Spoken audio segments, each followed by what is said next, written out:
વિરમગામમાં ટેકાના ભાવે ખરીદાયેલા ડાંગરમાં મોટું કૌભાંડ સામે આવ્યું છે। ટેકાના ભાવે જણસીની ખરીદીમાં ગુજરાતમાં ફરી એકવાર મોટું કૌભાંડ સામે આવ્યું છે। ડાંગર આપ્યા વિના ખોટા બિલ મૂકીને સરકાર પાસેથી પૈસા લીધા હતા। ત્યારે ગુજરાત કોંગ્રેસના પ્રવક્તા મનહર પટેલે આક્ષેપ કર્યા છે કે વિરમગામ કેન્દ્ર ઉપરથી ટેકાના ભાવે થયેલ ડાંગર ખરીદીમાં ભાજપના મોટા માથાઓના હાથ છે। અમરેલીની નિર્દોષ દીકરીને એફઆઈઆર નોંધાય અને 24 કલાકમાં ધરપકડ કરવામાં આવે અને શહેરમાં 3 કિલોમીટર સરઘસ કાઢવામાં આવે છે।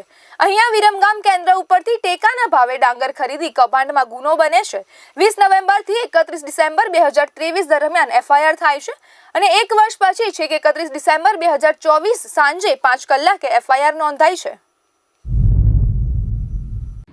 આ ખરીદીના અંતે જે રીતે સમય પસાર થયો એમાં 6 જાન્યુઆરી 2024 ના રોજ અમદાવાદ નાયબ જિલ્લા મેનેજરે ડાંગરના જથ્થાનું ક્રોસ વેરિફિકેશન કરે છે અને એ ક્રોસ વેરિફિકેશનની અંદર ભ્રષ્ટાચારનો મોટો ગફલો પકડાય છે કે ઓનલાઈન ખરીદી જે છે એ 3,35,524 ક્વિન્ટલની છે, જ્યારે સ્થળ ઉપર જ્યારે ભૌતિક ચકાસણી કરતા 2,44,609 કટ્ટા જોવા મળે છે, એટલે કે 90,515 કટ્ટાની ઘટ દેખાય છે।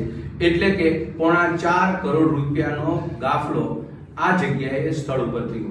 એને લઈ 1 વર્ષ સુધી કોઈ પણ પ્રકારની સરકારે તપાસ ન કરી। ભ્રષ્ટાચારીઓ કોણ હતા એ ભારતીય જનતા પાર્ટી સરકાર જાણતી હતી। ભ્રષ્ટાચારીઓ કોણ હતા એ લોકલ સ્થાનિક પણ રાજનેતાઓ પણ જાણતા હતા। છતાં 1 વર્ષ સુધી આ ભ્રષ્ટાચારની ફરિયાદને દબાવી દેવાનું કારસ્તાન કોને કર્યું છે, કોણ ભાજપાના આગેવાનો છે, એને પણ પર્દાફાશ કરવાની જરૂર છે।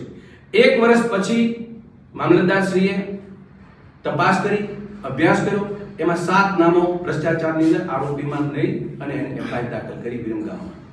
ખરીદી અધિકારી H.A. Rathod, godown manager Jitendra Parmar, agriculture apprentice છે જે 2 વ્યક્તિ હતા, અજય ચૌધરી અને વિક્રમ ચૌધરી, અને ગ્રેડર કે જેનું શોર્ટિંગ ગ્રેડિંગનું કામ કરતા હતા, જે ખાનગી કંપનીના માલિકો હતા, અજય મહેડા અને જયંત ઠાકોર।